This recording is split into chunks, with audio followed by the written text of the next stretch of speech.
Kasi ang talagang gusto ng Panginoon na marating ng lahat ng mananampalataya ay kapayapaan. At sabi niya, in this world you will have trouble. But take heart, I have overcome the world. So dalawang pagpipilian. Sabi niya, talagang magulo ang mundo. Magkakaproblema kayo, natural lang yun. Huwag kayong magtaka. Pero isipin niyo, nagapi ko na ang daigdig. Nagahari na ako. In other words, ano dapat pag-isipan ng tao? Not trouble, but Jesus. Ang dapat na nananaig sa kanyang damdamin, hindi yung pag-aalala, kundi yung pagtitiwala sa Panginoon. Philippians 4:8, finally, my friends, keep your minds on whatever is true, pure, right, holy, friendly, and proper. Don't ever stop thinking about what is truly worthwhile and worthy of praise. Sabi niya, imbes ang isipin ninyo yung mga kasinungalingan, mga nakakagulo, mga maruruing bagay, mga nakakaligalig, masasama, mali. Huwag kayong tumigil ng pag-iisip, pagtotoo ng isip tungkol sa mga kanais-nais, magagandang bagay na nakakapuri sa Panginoon. In other words, we are given choices of what to think of. Pwede ka mag-isip ng trouble, pwede ka mag-isip ng peace, pwede ka mag-isip ng Satan, pero pwede ka mag-isip ng God. Pwede ka mag-isip ng kaguluhan, pangliligalig ng iba, pero pwede ka mag-isip ng mga pangako ni Jesus ng kapayapaan. Ang isip, mapaglaro. At maraming tao pinaglalaroan ng sarili nilang isip. Hindi sila ang amo ng isip nila, kundi yung isip nila ang nagiging amo nila. At mapaglaro ang isip. Proverbs 23:33, you will see weird things, and your mind will play tricks on you. Kaya yung mga taong matatakotin sa multo, may dumadaan lang na hangin, nakakakita yan ng multo. Yung mga taong matatakotin sa end times, mayroon lang nangyari dito, may nangyari doon na konting ganito, end times na sa kanya yun. Yung mga tao na laging maraming galit, hindi mo naman ginagalit, nagagalit din agad. Kasi may mga tanim na agad na galit, madali nang tumubo. Paglalaruan ka ng isip mo, at ililigaw ka ng isip mo. There are mental tricks and mental illusions. So watch your mind. Yung mga selosa, lagi nakakakita ng pagsiselosan. Yung mga takot na takot mawala ng pera, laging nakakakita ng paghihirap at pagdarahop. Yung takot na takot sa sakit, laging nakakakita at nakakaramdam ng kung ano-ano. Mga laro ng isip. Matthew 6:34, don't worry about tomorrow. It will take care of itself. You have enough to worry about today. Si Jesus na may sabi nun, pagkatapos maraming Kristiyano, walang iniisip kundi end times sa babukas, end times sa next month, end times sa sabi, don't worry about it. Not even the Son knows about it, only the Father. It means it's not for you to know. Kasi kung para malaman mo yan, di dapat binunyag. Tapos laging yun ang iniisip. Mga bagay na hindi naman mababago, iniisip pa rin. Ang nagbabago lang damdamin, nalulungkot, natatakot. So, don't worry about tomorrow. Bakit? Kawaworry mo ba? Mapapalitan mo ba yan? Maiiba mo? Hindi rin. So, sayang lang ang pagod mo. And worry is thought. On the reverse, thought is worry. Pag palaisip, mapag-alala. Pag laging nakakaalala, madalas lang malungkot. Kaya nga sabi ng isang tula, better by far you should forget and smile than that you should remember and be sad.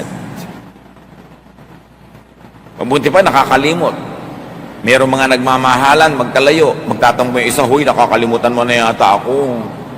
Kung talagang mahal mo siya, hindi ba iibigin mo pa nga malimutan ka na ng konti para hindi siya laging malungkot? Kesa lagi mong nakaalala ka, lagi ka namimiss.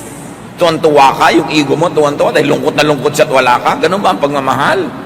So sabi niya, mabuti pa na malimut-limutan mo ko, na makangiti ka naman, sumaya-saya ka, kasi lagi mo ako naaalala, tapos nalulungkot ka naman. So dahil mahal kita, please, kalimutan mo na muna ako dahil magkalayo naman tayo. Don't be obsessed with me. Yun ang pag-ibig na nakakapagpalaya, hindi pag-ibig na nanggagapos, ng tatali, ng kukulong. Psalm 32, 1-5.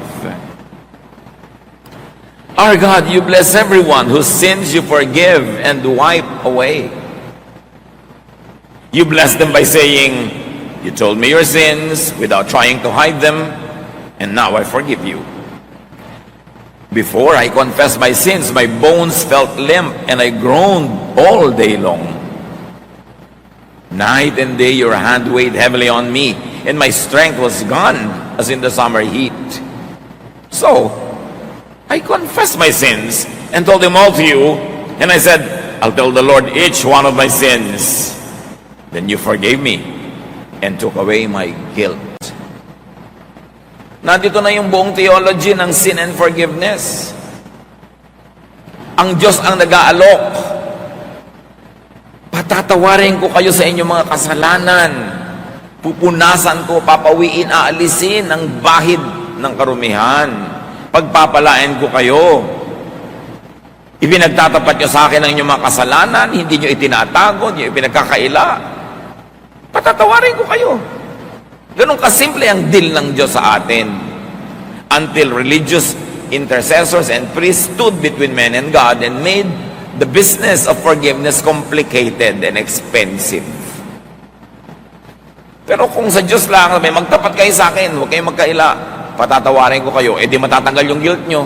Ang hirap yatang mag-guilty. Pero ang mga religyoso, lagi nagpapag-guilty because they can control people who are guilty.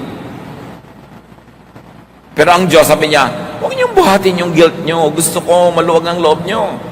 At sabi ngayon itong awit, bago ko ipinagtapat, bago ko inamin at hiningi ng tawad ng mga kasalanan ko, kasakit ng mga buto ko.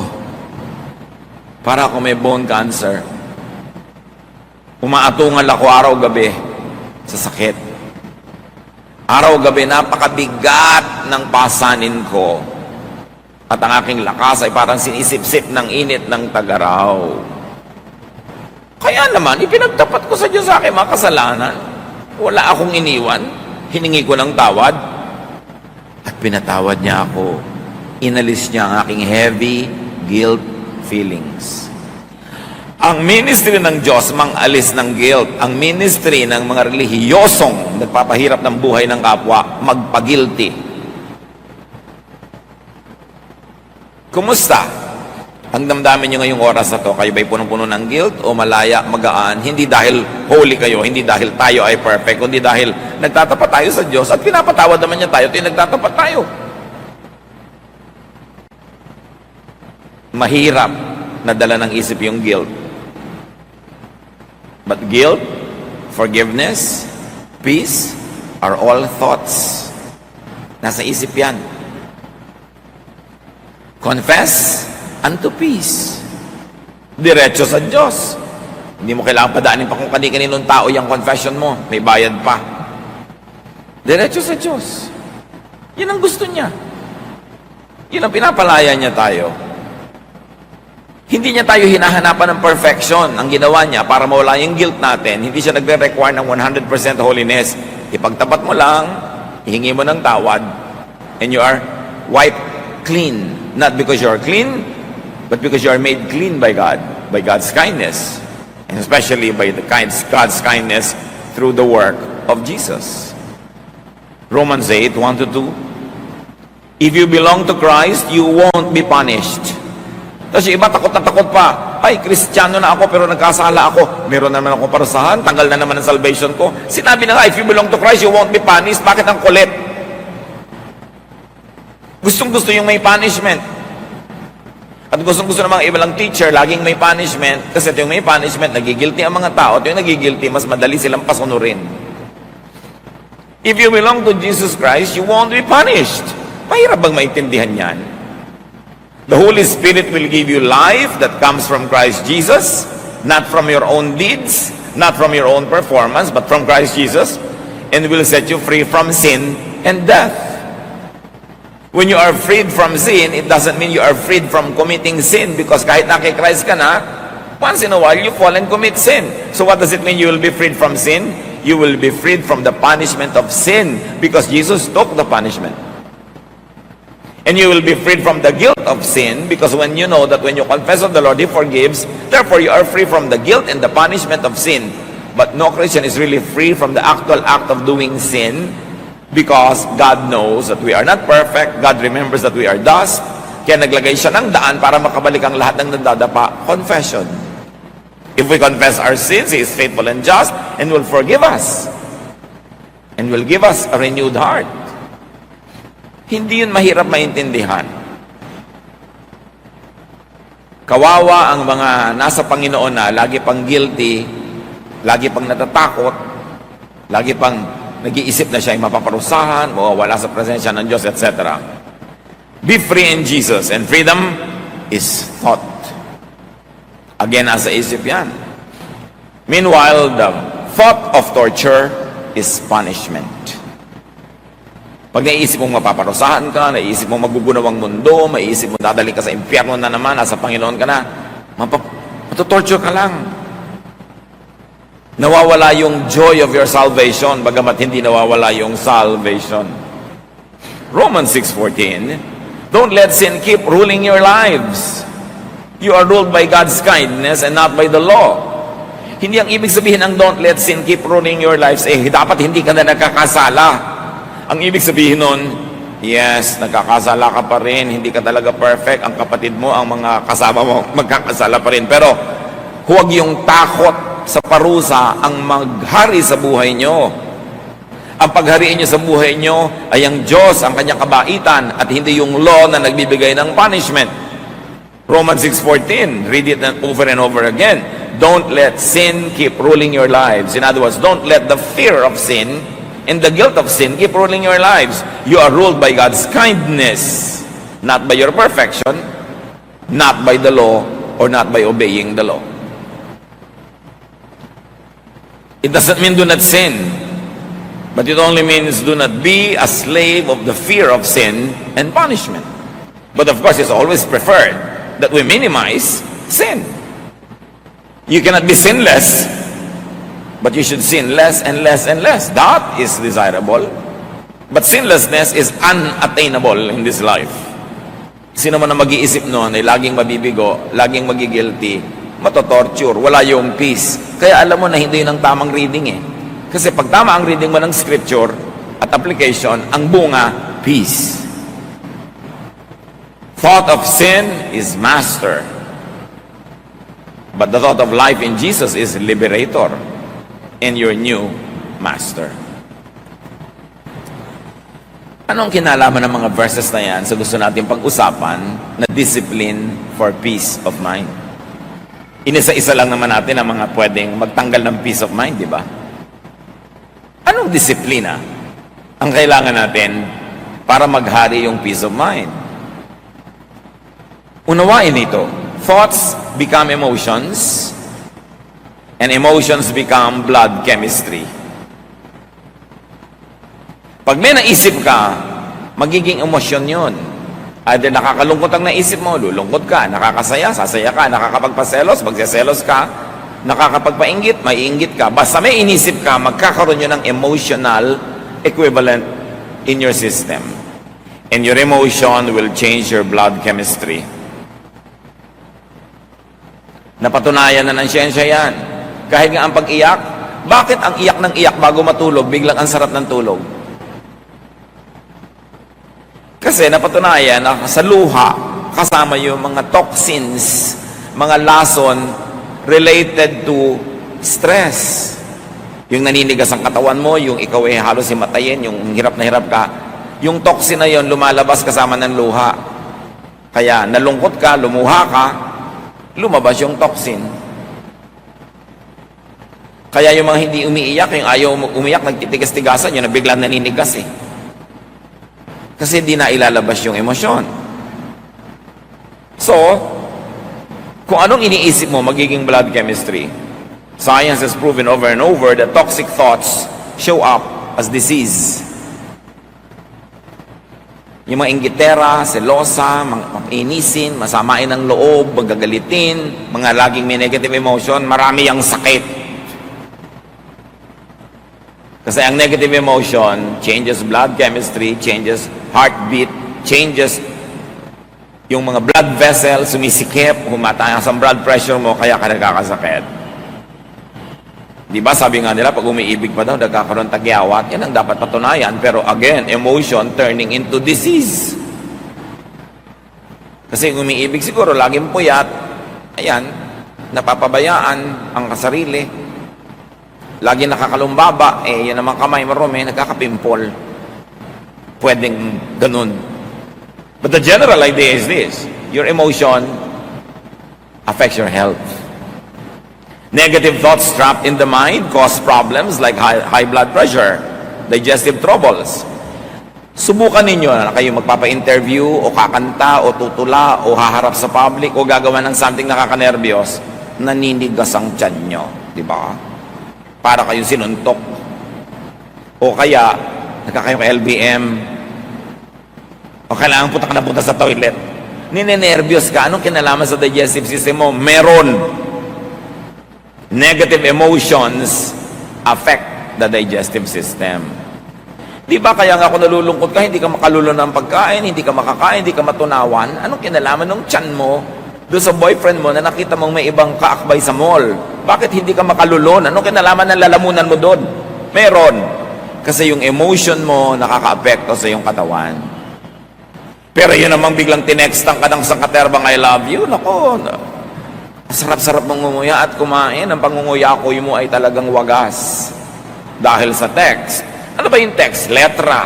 Nakita ng mata mo yung letra, na-decode ng brain mong ibig sabihin. Inassign na niya ng emotional value, sumaya ka. Sumarap.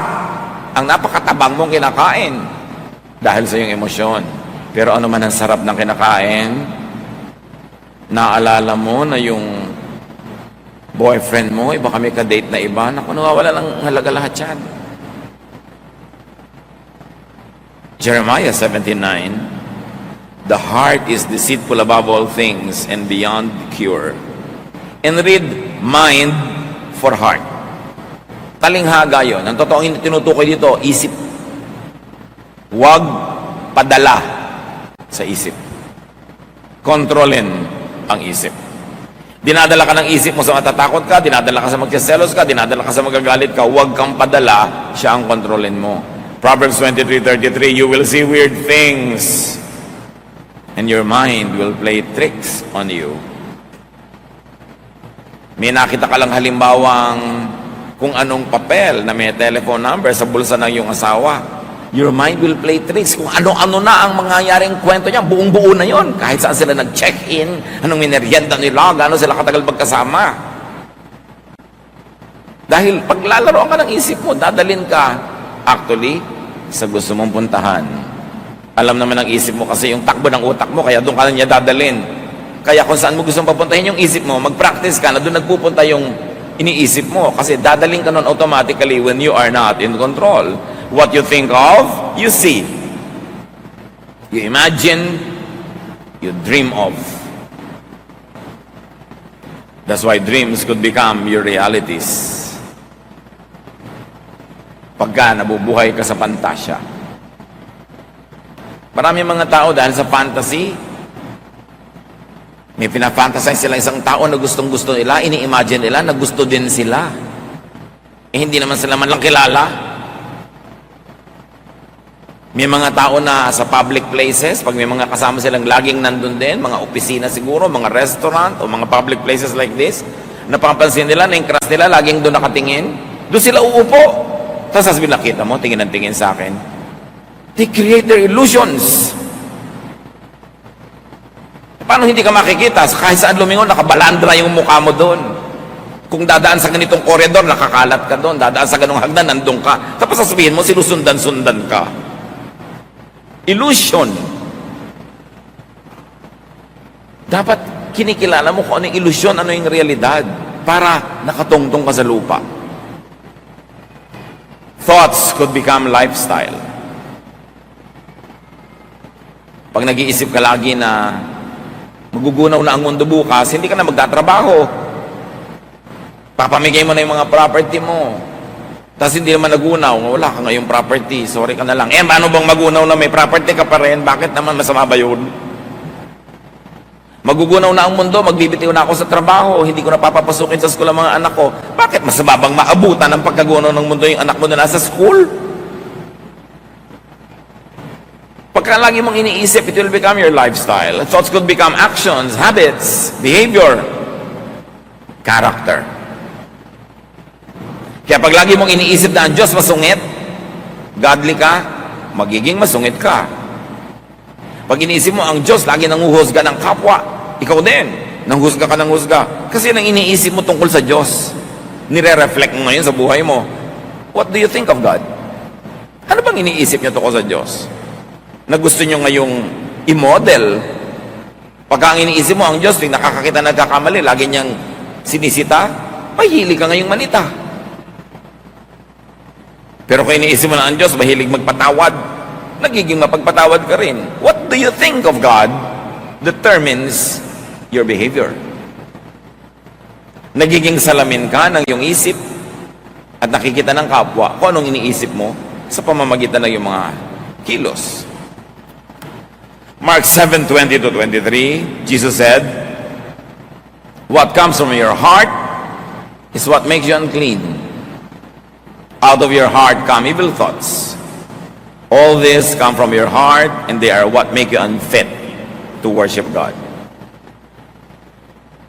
Again, heart is to be read as mind. Sabi, ang lahat ng gagaling sa isip mo. Kaya ganyan ka magdamit, kaya ganyan ka kumain, kaya ganyan ka kumilos, kaya ganyan ka makisalamuha, makitungo sa tao, kasi ganyan ka mag-isip. Ngayon, gusto mong palitan yon, edi palitan mo ang paraan ng iyong pag-iisip. Kasi yung isip mo ang factory ng lahat ng ginagawa mo sa buhay, doon yung nagmumula. And if you don't watch it, thoughts can vex, trouble, and stress you. May bagyo. Lula ng isang bangka si Jesus at ang kanyang mga alagad.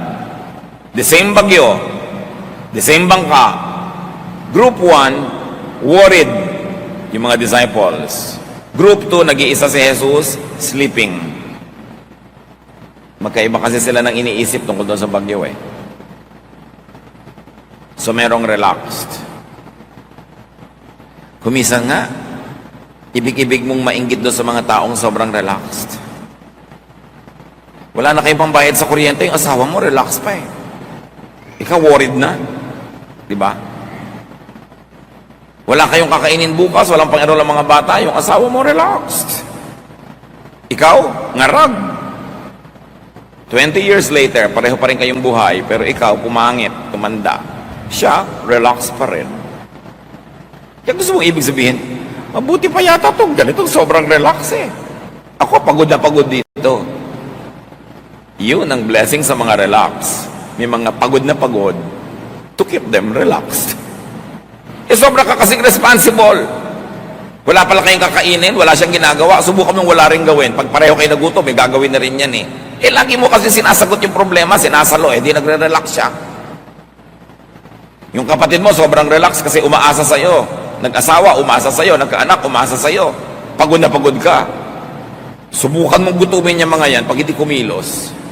Eh, hindi mo naman kasi ginugutom at alam niya yon, kaya ikaw mapagod, relax siya. That's life. Choice mo yan eh. Kumisan para rin sumpa pag sobra kang responsible, ano? Lalo sa mga pamilya, pag maaga pa lang na-identify nila kung sino yung responsible, lagot ka buong buhay.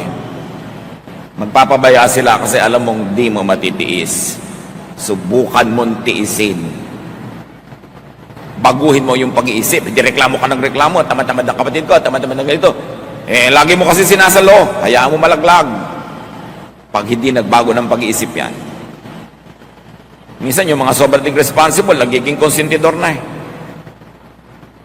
We are already tolerating very bad behavior by rewarding the lazy and punishing the masipag. Yun ba ang justice ng Diyos? No.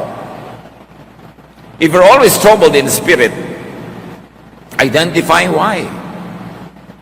Daniel 7:15, I, Daniel, was troubled in spirit, and the visions that passed through my mind disturbed me. You see? Yung mga mahilig makakita ng vision, lagi na di-disturb.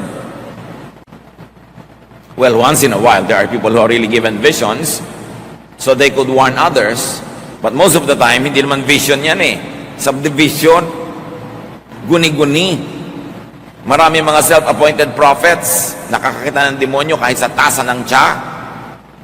Tinatakot ang buhay niya, tinatakot ang lahat. Everything is in God's hands. Why try to control what you cannot control? Ano ang nagpapagulo sa ating isip? Salain ang isip, kontrolin ang isip. Thoughts can calm, can soothe, can relax you. You see, in the same mind, thoughts that can stress you can thrive. But also in the same mind, thoughts that can relax you can flourish. So bakit man naman papapasok na lagi yung nakaka-stress? Bakit hindi yung nakaka-relax? Manonood ka ng sine, horror pa. Ba't di nalang comedy? Ang lungkot-lungkot pa. Nagbayad ka pa para ka malungkot. Ang bigat-bigat ng dibdib mo paglabas. Gumagapang ka pa palabas ng sine dahil ang lungkot. Why? You have a choice. Psalm 119:52, I remember, Lord, your ancient laws, and I find comfort in them. So you see, ang daming laws, pero ang sinofocus niya, yung nakaka-relax, yung nakaka-comfort. E di ang bunga sa buhay niya, comfort. Psalm 27:4, one thing I ask from the Lord, this only do I seek, that I may dwell in the house of the Lord all the days of my life, to gaze on the beauty of the Lord. Isa lang naman ang hiling ko sa Diyos, sabi niya, na araw-araw nandun ako sa kanyang tahanan para pagmasdan ko, malimi-limi, maisip-isip ko ang kanyang kagandahan. Because beauty relaxes. So, sabi niya, gusto kong magpunta sa church araw-araw para ako ma-relax, para ma-enjoy ko ang kagandahan ng Panginoon. Tapos pagpunta mo doon, marami mga bully, marami mga huwes, marami mga hukom, marami mga abogado na umuusig sa'yo, nagja-judge sa'yo, hindi nakaka-relax yun. Hindi dapat ganun ang atmosphere in the house of the Lord. As you think, you become. You become, you are your thoughts. Ano ba talaga ang nagde-define ng ating pagkatao? Hindi yung ating pag-iisip. Ikaw ay ang pag-iisip mo. Ang pag-iisip mo ay ikaw. Proverbs 23:7, for as he thinks in his heart, so is he. Paano ka mag-isip, magiging ganun ka. So change your life by changing your thoughts. Ang sinasabi lang nating change, yung nakaka-stress, yung nakakagulo. Yun namang nakakapagpasaya, di huwag niya ng palitan dahil masaya na kayo eh. O kaya palitan niya ng mas nakakasaya pa. Romans 12:2, let God change the way you think.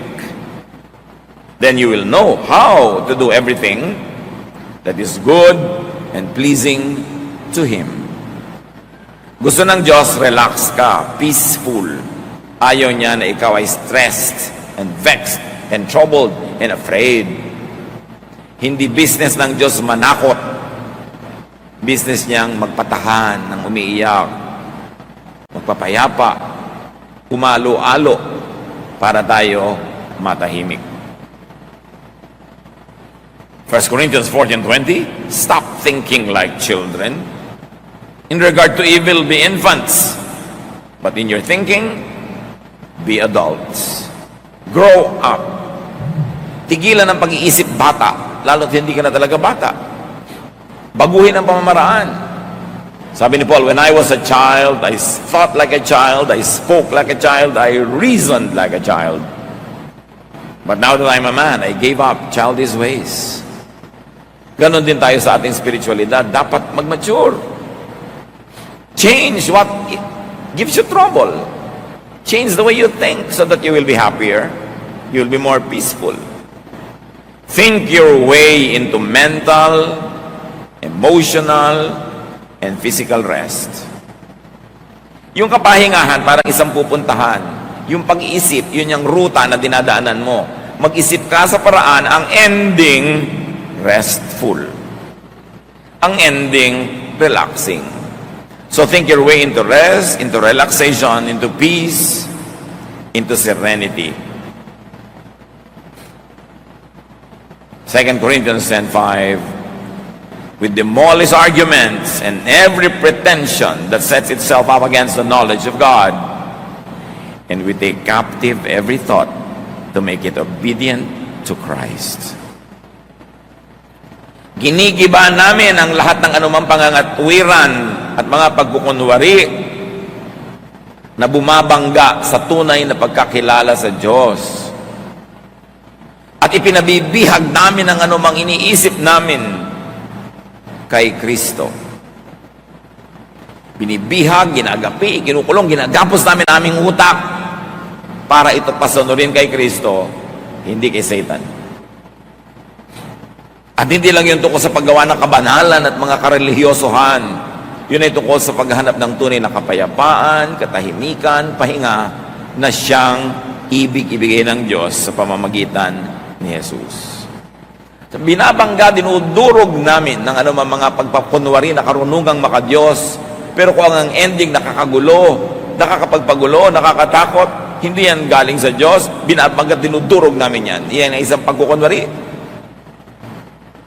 Kung paano mo malalaman na masarap ang luto, pag tinikman mo na, doon mo malalaman kung tama ang interpretation of God's Word. Pag ang ending sa buhay mo, peace, serenity, love, quietude. Yan ang tamang bunga ng tamang interpretation ng salita ng Diyos. Kung i-interpret mo ang bunga, naligalig ka, naging judgmental ka, natakot ka, hindi yan dapat ang bunga, mali ang basa. Sabi ni Jesus, I came that you might have peace, that you might have life, and have it abundantly. So alam mo, pag tama, Pastor, ano po bang tamang interpretation? Yung ang ending, pumapayapa ka, tumatahimik ka, yun ang tamang interpretation. Siyempre, magigilig-galig ka rin sa mga mali para itama mo. Pero hindi to the point na naligalig ka na pagharian ka na ng takot. Kasi, okay, na-realize mo mali ka, hindi mo maitama-tama pa ngayon, o kulang ang pagtatama mo, di magtatapat ka sa Diyos, o meron ka ng confession, may forgiveness ka na, peace pa rin ang ending. Choose what you think of. Choose what you dwell on. Tulad ng pinipili mo kung saang bahay ka titira, saang barangay, at sa loob ng bahay, saang kwarto ka, sa isang bulwagan, saang silya ka uupo, pinipili mo kung saan kalulugar, lagi nyo naman lalong piliin kung anong iisipin. Kasi pag inisip mo, nasa loob ng utak mo. Pag nasa loob ng utak mo, yun ang magpapakilo sa iyong mga daliri, mga paa, sa iyong katawan, yun ang magkokontrol ng iyong buhay. At sabi ng Hebrews 3:1, fix your thoughts on Jesus. On Jesusness, on peace, on love, on forgiveness, on kindness, goodness, on mercy. Ang magiging bunga nun, kapayapaan. Proverbs 4:23, carefully guard your thoughts because they are the source of true life. Bantayan daw ang iniisip. Kasi dyan magmumula ang tunay na buhay. Anong iisipin ngayon? Anong dapat nating isipin? Think only of what you can change, what you can modify or improve. Think only when thinking about it can and will help improve it. In other words, problemahin mo lang yung may solusyon. Pag walang solusyon, hindi problema, hindi dapat problemahin. Kasi ang definition ng problem, may kakambal na solusyon, dapat lang hanapin mo at itapat. Pero wala pong solusyon, edi hindi problem, ba't mo pinoproblema? Tanggapin mo. Manahimik ka, hindi problema yung pinoproblema mo. Do not overthink. Do not worry. Especially about what you cannot change or what you should not even change in the first place. Matthew 6:34, therefore do not worry about tomorrow, for tomorrow will worry about itself. Each day has enough trouble of its own. Problemahin mo lang yung eto malapit, kaya mong hipuin, yung malayo, wag.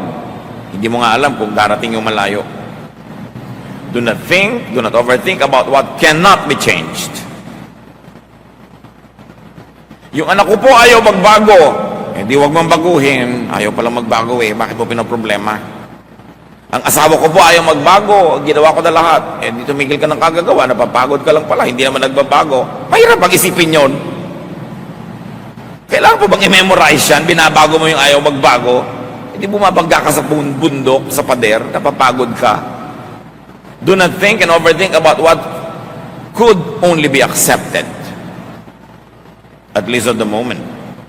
May mga bagay na dapat walang tanggapin. Baka bukas, mapalitan na yan, maiba. Beyond you, without your participation. Pero lahat ng ginagawa mo ngayon, hindi mo mabago, tanggapin mo na lang para tahimik ang buhay mo. Do not overthink about what only makes you worry or afraid.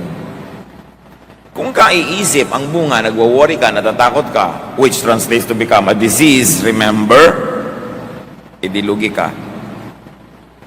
James 4:8, come near to God, and He will come near to you. Clean up your lives, purify your hearts. Hindi lang of wrongdoing, but also of wrong thinking. Choose thoughts that give you peace.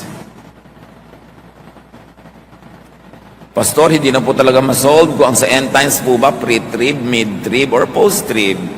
Ano po ba talaga ang pipiliin ko? Hindi doon ka masaya. Asa ka masaya? Wala palang mapili. Pare-parehong may defense. Pare-pareho rin na merong pintas. Hindi mo alam ang pipiliin? Hindi doon ka masaya. Gusto mo, post-trib. Di post-trib ka. Ngayon, kung may nagsasabi sa inyo, ano po yung post-trib? Kung hindi nyo alam, huwag nyo nang alamin. Kasi problema lang yun. Hindi naman talaga ganun kahalaga yun. Pinoproblema lang ng iba. Ano po bang dapat kong gawin sa anak ko na baptism? Tubog? Wisik? O buhos? Kasi parang pare-pareho ko. May verse naman na support. Pare-pareho, mayroong pro and con. So, kaysa ka ba masaya? Gusto mo, iturok natin para talagang pumasok yung tubig. Yun na lang po. Kung saan ka masaya? Yung pala, pare-pareho may verses eh. Ba't mo pinoproblema? O gawin mo lahat para ka masaya. Kasi sabihin ko, edi itubog na natin para nawisikan ka na, nabuhusan ka na, nalubog ka pa. Happy ang lahat. Ayoko pong mabasa. Halika.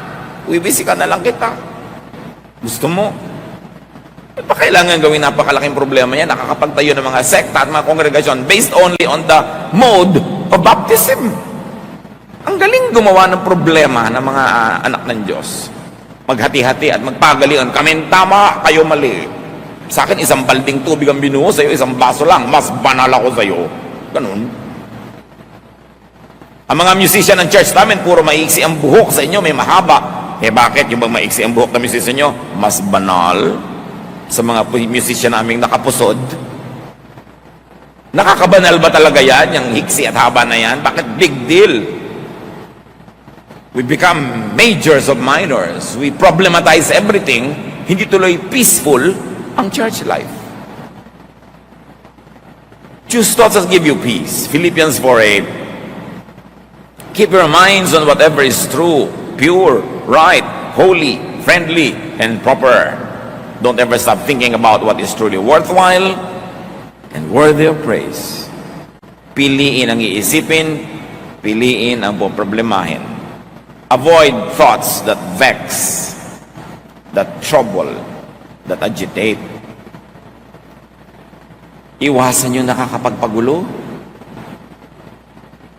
nakakapagpalungkot. Bakit lang yung pag-uusapan yan? Paborito na magkakapatid, pag-usapan yung hipag nila na inis sila. Ba't yung siya ginagawang star? Ito yung nag-uusap kayo, siya ang topic, edi star. Mabuti pa, magtinda na kayo ng ticket. O, eto na ticket, bumili ka na. Pag-uusapan na natin ang hipag natin. Kasi star siya, magbayad tayo. Bakit lagi nyo pinag-uusapan yung nakakainis? Yung nakakapagpalungkot, nakakapagpagalit, di nilalagyan nyo ng sakit ang utak nyo? Nakakainis pala siya, dapat wag isipin.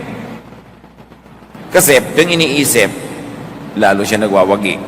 At lagi kayo natatalo. Kasi kahit naman kayo isip ng isip, kwento ng kwento, hindi rin naman sila nagbabago, kayo ang naiinis. Paborito pag-usapan ng mga magbibilas, yung biyanan nila. O yung mga hipag nila, mga in-laws. Yan ang mga paboritong topic na nakakainis, di ba? In-laws. Tigilan nyo yan. Kasi wala namang mabuting idudulot sa inyo. Nagiging star lang sila. Psalm 55, 1-5, my thoughts are troubled. My heart is racing fast and I am afraid. I am trembling with fear, completely terrified. You see, dahil sa thought, pati katawan ng inig. Bumilis ang tibok ng puso. Nasira ang katawan. Bakit yung papayagang laging mangyari yon? Ephesians 4:31, get rid of all bitterness, rage and anger, brawling and slander, along with every form of malice. Yan ay para sa inyong personal na kabutihan. Detox your mind.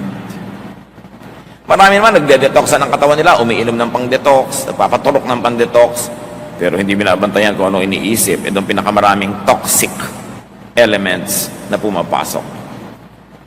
Direct your thoughts.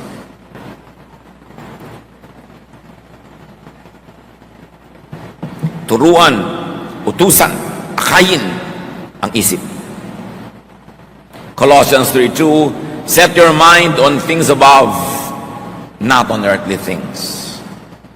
Set your mind on things that give peace and serenity, not on those that trouble you. Kaya mga kapatid, very clearly, discipline your mind. Pag yung isip ay pumupunta na kung saan-saan, hoy, liko ka dyan, alis dyan, hindi ka dapat dyan pumunta. Discipline your mind. Psalm 139, 23-24, search me, O God, and know my heart. It means know my mind. Test me and know my anxious thoughts. See if there is any offensive way in me, or in the way I think, and lead me in the way everlasting. Suriin niyo po ang isip ko, ang pag-iisip ko, ang pinag-iisipan ko, at akayin niyo ang utak ko sa tamang daan na nagbibigay ng buhay na walang hanggan, buhay na masaya, buhay na payapa. Romans 8:6, if your minds are ruled by our desires, meaning emotions, meaning thoughts, we will die. But if our minds are ruled by the Spirit, we will have life and peace. So paghariin ang Espiritu ng Diyos sa ating kokote, sa ating isip.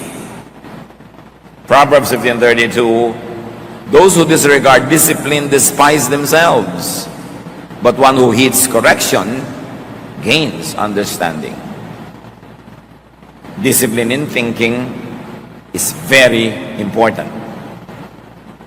Proverbs 4:23, above all this, guard your heart, or guard your mind, for everything you do flows from it.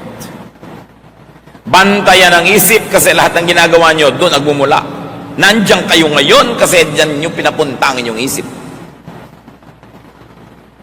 John 14:27, sabi ni Jesus, I am leaving you with a gift, peace of mind and heart. And the peace I give you is a gift the world cannot give. So don't be troubled and afraid. May iiwan ako sa inyong regalo, kapayapaan ng isip, katahimikan, katiwasayan. At ang katiwasayan na itong ako nagbibigay, hindi yan maibibigay ng mundo. Kabaligtaran nga ang binibigay ng mundo, gulo. Sabi, kaya huwag kayong matakot, huwag kayong mangamba. 1 Corinthians 9:27, ang ating opening verse, I keep my body under control and make it my slave. Apply it to your mind. Then say, I keep my mind under control and make it my slave. Discipline your mind unto peace and serenity. Kung magulo ang isip nyo ngayon, ligalig kayo, takot, likhan nyo yan. Walang ibang may likha niyan. At kung payapa kayo ngayon, sinadya nyo man o hindi, nilikha nyo rin yan dahil sa inyong pag-iisip. Huwag na kayong humingi ng kapayapaan sa Diyos, matagal lang ibinigay. Nasa harapan na natin, nasa kandungan natin, nasa atin na lang kung ating tatamasahin at gagamitin.